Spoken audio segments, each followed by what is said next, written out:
Apple company के founder Steve jobs, जो कि एक ब्रिलियंट लीडर रह चुके हैं। तो क्या ऐसा हो सकता है कि जो बातें स्टीव जॉब्स ने अपने जीवन के 50 सालों में सीखी हो वो आप सिर्फ 15 मिनट में सीख पाओ? वेल, इसका जवाब है हाँ, ऐसा हो सकता है। स्टीव जॉब्स ने स्टैनफोर्ड यूनिवर्सिटी में एक स्पीच दी थी और उसमें उन्होंने अपने जीवन की सबसे बड़ी लर्निंग्स को 15 मिनट में बताया था 3 कहानियों के माध्यम से। मैंने अपने एक सेमिनार में ऑडियंस से पूछा था कि आप में से कितने लोगों ने स्टीव जॉब्स की स्टैनफोर्ड कमेंसमेंट स्पीच सुनी है। तो उसमें से सिर्फ 1-2 लोगों के हाथ खड़े थे, बाकी किसी ने भी नहीं सुनी। और उसमें से कईयों ने सिर्फ इसलिए नहीं सुनी क्योंकि वो स्पीच इंग्लिश में है। और संदीप सर ने भी इस स्पीच को हाईली रिकमेंड किया है हर एक इंसान के लिए। आप में से कितने लोगों ने स्टीव जॉब्स की स्टैनफोर्ड कमेंसमेंट स्पीच देखी है? स्टीव जॉब्स जो एप्पल के फाउंडर थे, उनकी स्टैनफोर्ड वाली एक स्पीच है 20 मिनट की। अगर आप में से बाकी लोगों ने नहीं देखी है तो आई स्ट्रांगली रिकमेंड यू कि एक बार आप जा करके यूट्यूब पे वो ज़रूर देखें। तो अपनी उस स्पीच में वैसे तो उन्होंने बहुत सारी बातें कही और सारी ही कमाल की थी। तो आज शब्द सारे स्टीव जॉब्स के हैं। मैं तो बस उन्हें आवाज़ देकर हिंदी में और बहुत ही आसान भाषा का प्रयोग करके आप तक पहुंचा रहा हूं, ताकि कोई भी ऐसा ना हो जो विश्व की सबसे बेहतरीन स्पीच को सिर्फ लैंग्वेज बैरियर की वजह से ना सुन पाए। तो मन को सारी चिंताओं और बाहरी विचारों से मुक्त कर दें। आज आप वो सुनने वाले हैं जिसकी वजह से आपकी ज़िंदगी में एक विस्फोटक परिवर्तन आ सकता है। इस स्पीच को सुनने के बाद में आप आंदोलित हो उठेंगे। तो आइए बिना किसी देरी के हम शुरुआत करते हैं। धन्यवाद। आज विश्व के सबसे बेहतरीन विश्वविद्यालयों में से एक के दीक्षांत समारोह में आप सभी के साथ होना मेरे लिए सम्मान की बात है। मैं आपको सच बताना चाहता हूँ, मैं कभी किसी कॉलेज से पास नहीं हुआ और आज पहली बार मैं किसी कॉलेज ग्रेजुएशन समारोह के इतने नज़दीक तक पहुँचा हूँ। आज मैं आप सभी को अपने जीवन की 3 कहानियाँ सुनाऊंगा। ज़्यादा नहीं, बस 3 कहानियाँ। पहली कहानी है डॉट्स कनेक्ट करने के विषय में। रीड कॉलेज में एडमिशन लेने के बाद मैंने 6 महीने के अंदर ही पढ़ाई छोड़ दी थी, लेकिन मैं उसके 18 महीने बाद तक वहाँ किसी तरह आता जाता रहता। तो सवाल यहाँ पर यह आता है कि फिर मैंने कॉलेज क्यों छोड़ा? वेल, इसकी शुरुआत मेरे जन्म से पहले की है। मुझे जन्म देने वाली माता एक यंग अविवाहित ग्रेजुएट स्टूडेंट थी और वो चाहती थी कि मुझे कोई गोद ले ले, लेकिन इसी के साथ वो ये भी चाहती थी कि जो भी मुझे गोद ले वो कॉलेज ग्रेजुएट ज़रूर रहे। और इस प्रकार पहले से ही सब कुछ सेट था। मैं एक वकील और उसकी पत्नी के द्वारा एडॉप्ट किए जाने वाला था, लेकिन जैसे ही मैं इस दुनिया में आया, लास्ट मिनट पर उन्होंने अचानक अपना मन बदल लिया और उन्होंने कहा कि उन्हें तो एक लड़की चाहिए थी। इसीलिए आधी रात को मेरे माता पिता को कॉल किया गया, जो कि वेटिंग लिस्ट में थे, और उन्हें कॉल करके बताया गया कि हमारे पास में एक बेबी बॉय है, क्या आप उसे गोद लेना चाहेंगे? और उन्होंने तुरंत हाँ कर दी। लेकिन बाद में मेरी जन्म देने वाली माता को पता चला कि जिन्होंने मुझे गोद लिया है वो कॉलेज ग्रेजुएट नहीं है और पिता तो हाई स्कूल पास भी नहीं है, और इसीलिए उन्होंने अंतिम एडॉप्शन पेपर पर साइन करने से मना कर दिया। लेकिन फिर कुछ ही महीने बाद मेरे होने वाले माता पिता ने मेरी माँ को वचन दिया कि हम इसे कॉलेज ज़रूर भेजेंगे, और इस वजह से उसकी माता मान गई और फिर मुझे अडॉप्ट कर लिया गया। और कुछ इस तरह मेरी ज़िंदगी की शुरुआत हुई और 17 वर्ष के बाद में मैं कॉलेज गया। लेकिन गलती से मैंने स्टैनफोर्ड जैसा ही एक महंगा कॉलेज चुन लिया। मेरे वर्किंग माता पिता की सारी पूंजी पढ़ाई में खर्च होने लगी और 6 महीने बाद मुझे इस पढ़ाई का कोई भी महत्व नहीं दिखाई दे रहा था।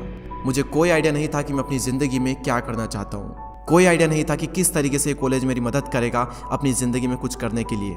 और यहाँ पर मैं अपने माता पिता की जीवन भर की पूंजी पढ़ाई में खर्च करता जा रहा हूँ। और इसीलिए मैंने कॉलेज ड्रॉप आउट करने का डिसीजन लिया और यही सोचा कि जो होगा अच्छा होगा। उस समय मुझे ये चीज़ बहुत ही डरावनी लगी, लेकिन जब बीते समय को आज मैं देखता हूँ तो मुझे लगता है कि ये मेरी ज़िंदगी का सबसे बेस्ट डिसीजन था।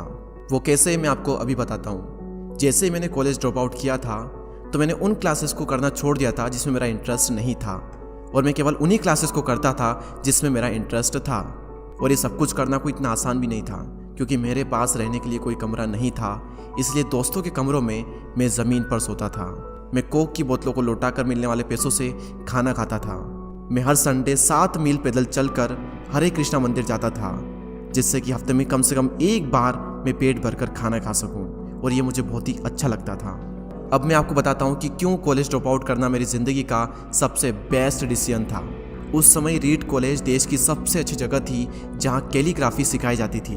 पूरे कॉलेज परिसर में हर एक पोस्टर, हर एक लेवल पर बहुत ही खूबसूरती से हाथों से कैलीग्राफ किया जाता था।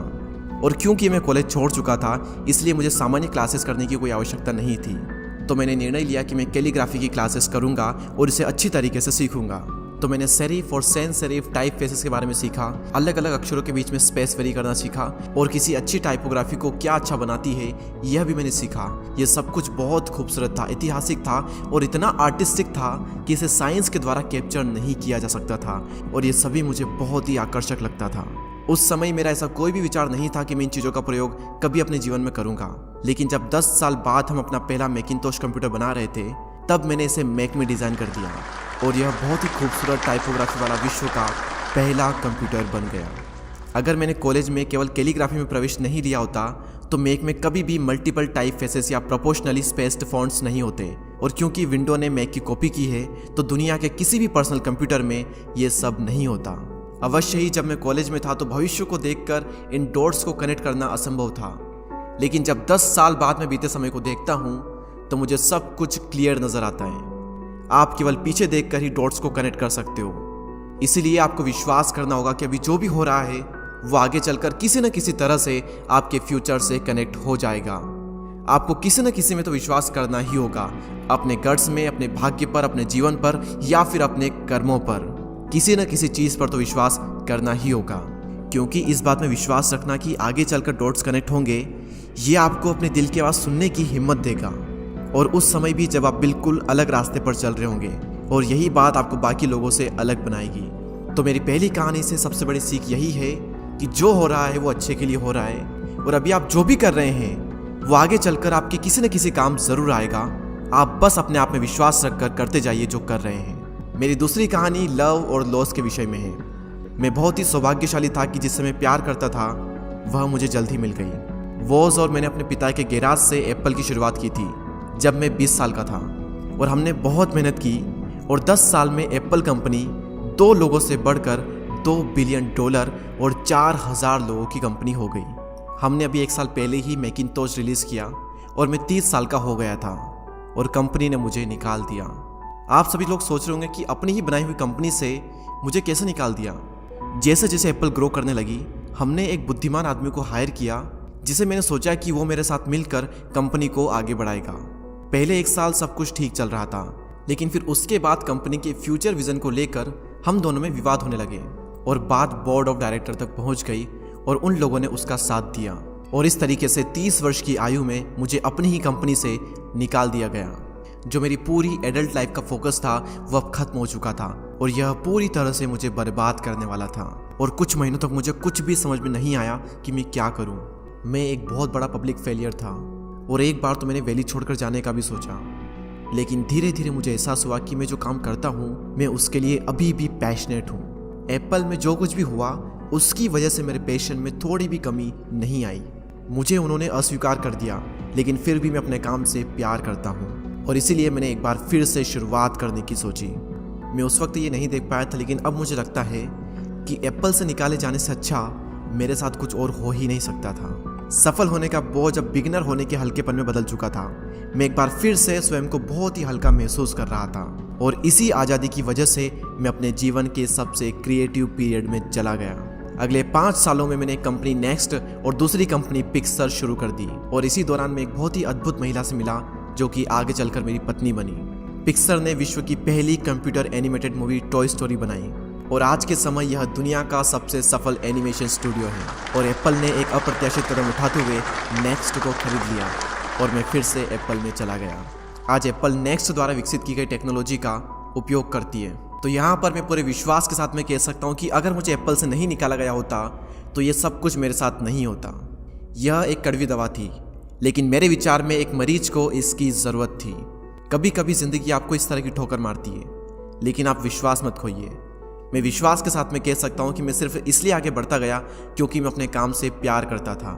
जितना अपने प्यार को जानना ज़रूरी है, उतना ही ज़रूरी है अपने काम को खोजना जिसे आप सच में एंजॉय करते हो, क्योंकि आपका काम आपकी ज़िंदगी का एक बहुत ही बड़ा हिस्सा होता है। और वास्तविक रूप से संतुष्ट होने का सिर्फ यही एक तरीका है कि आप वो करें जिसे आप एक बड़ा काम समझते हैं, और बड़ा काम करने का सिर्फ एक ही तरीका है कि आप वो करें जो आप करना पसंद करते हैं। और अगर अभी तक आपको वो काम नहीं मिला है तो आप रुकिए मत, उसे खोजते रहिए। जैसा कि दिल से जुड़ी हर एक चीज़ में होता है, वो जब आपको मिलेगी तब आपको पता चल जाएगा। और जैसा कि किसी अच्छे रिलेशनशिप में होता है, वो समय के साथ साथ और भी अच्छी होती जाएगी। इसलिए इसे खोजते रहिए, रुकिए मत। मेरी तीसरी कहानी मृत्यु के बारे में। जब मैं 17 साल का था तो मैंने कोट पढ़ा था, यदि आप हर दिन ऐसे जिएंगे जैसे आपकी ज़िंदगी का आखिरी दिन है तो आप किसी न किसी दिन सही साबित हो जाएंगे। और इसने मेरे दिमाग पर एक बहुत ही बड़ी छाप छोड़ दी। और तब से पिछले 33 सालों से मैं हर सुबह उठकर शीशे में देखता हूँ और खुद से एक सवाल करता हूँ कि अगर आज का दिन मेरी ज़िंदगी का आखिरी दिन होता तो क्या मैं आज वो करता जो मैं करने वाला हूँ। और अगर इसका आंसर ना होता है तो मैं समझ जाता हूँ कि कुछ न कुछ बदलने की ज़रूरत है। इस बात को याद रखना कि एक दिन मरना है किसी भी चीज़ के खोने के डर को दूर करने का सबसे अच्छा तरीका है। आप पहले से ही नंगे हैं, ऐसा कोई भी कारण नहीं है कि आप अपने दिल की ना सुने। करीब 1 साल पहले ही मुझे पता चला कि मुझे कैंसर है।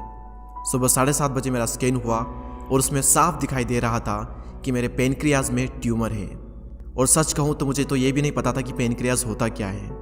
डॉक्टर ने लगभग पूरे विश्वास के साथ में मुझे बताया कि मुझे एक ऐसा कैंसर है जिसका उपचार करना संभव नहीं है और अब मेरे पास केवल 3 से 6 महीने ही बचे हैं। डॉक्टर ने मुझे सलाह दी कि मैं घर जाऊं और सभी चीज़ें व्यवस्थित कर लूं। यानी कि डॉक्टर की भाषा में इसका मतलब था कि आप मरने की तैयारी कर लीजिए। यानी कि वो सारी चीज़ें जो आप अगले 10 साल में करने वाले थे वो बचे हुए दिनों में कर लीजिए, क्योंकि आपका अंतिम समय आ चुका है। मैंने इस डायग्नोसिस के साथ में पूरा दिन बिता दिया और शाम को मेरी बायोप्सी हुई, जहां पर मेरे गले के रास्ते से पेट से होते हुए एक एंडोस्कोप डाला गया और एक सुई से ट्यूमर के कुछ सेल्स निकाले गए। उस वक्त मैं पूरी तरह से बेहोश था, लेकिन मेरी पत्नी और वहां पर जो भी उपस्थित था कि जब डॉक्टर ने माइक्रोस्कोप से मेरे सेल्स को देखा तो वह भी रो पड़ा, क्योंकि सेल्स को देखकर डॉक्टर समझ गया था कि मुझे एक बहुत ही दुर्लभ प्रकार का कैंसर हुआ है जो कि सर्जरी से ठीक हो सकता है। तो मेरी सर्जरी हुई और सौभाग्य से मैं अब बिल्कुल ठीक हूँ। मौत के इतने करीब तक मैं पहले कभी भी नहीं पहुँचा और मैं उम्मीद करता हूँ कि आने वाले कुछ समय तक मैं पहुँचूँ भी ना। और यह सब देखने के बाद मैं पूरे विश्वास के साथ में ये कह सकता हूँ कि मृत्यु एक उपयोगी लेकिन विशुद्ध रूप से बौद्धिक संकल्पना है। कोई भी मरना नहीं चाहता, यहाँ तक कि वो लोग जो स्वर्ग जाना चाहते हैं वो भी वहाँ जाने के लिए मरना नहीं चाहते।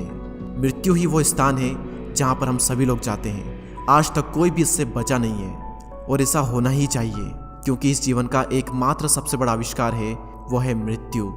यह जिंदगी को बदलती है, पुराने को समाप्त करने का रास्ता खोलती है।